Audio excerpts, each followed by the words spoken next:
August 2 முதல் நலன் காக்கும் ஸ்டாலின், உங்கள் குடும்பத்தின் நலன் அரசின் பொறுப்பு. வெளிநாட்டு நிறுவனங்கள் தொழில் தொடங்குவதற்கு உகந்த மாநிலமாக தமிழகம் இருப்பதாக முதலமைச்சர் ஸ்டாலின் தெரிவித்துள்ளார்.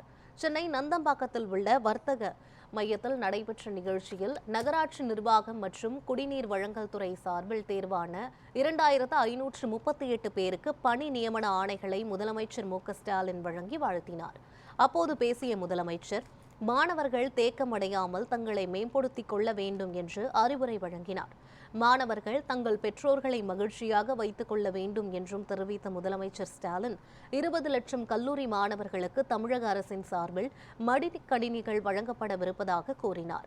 பல்வேறு வெளிநாட்டு நிறுவனங்கள் தொழில் தொடங்குவதற்கு தமிழகத்தை தான் தேர்வு செய்கின்றன என்றும் குறிப்பிட்டார்.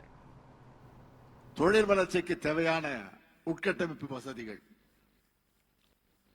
நம்மோட உழைப்பு மற்றும் தொலைநோக்கு பார்வையோட நாம முன்னெடுக்கிற திட்டங்களால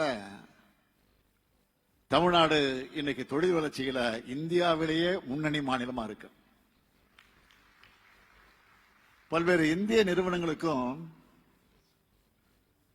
எம்என்சிகளுக்கும் தமிழ்நாடு தான் முதலீடுக்கான டெஸ்டினேஷன். கடந்த 4 ஆண்டுகள்ல உற்பத்தி துறை, ஐடி துறை, கட்டுமான துறைன்னு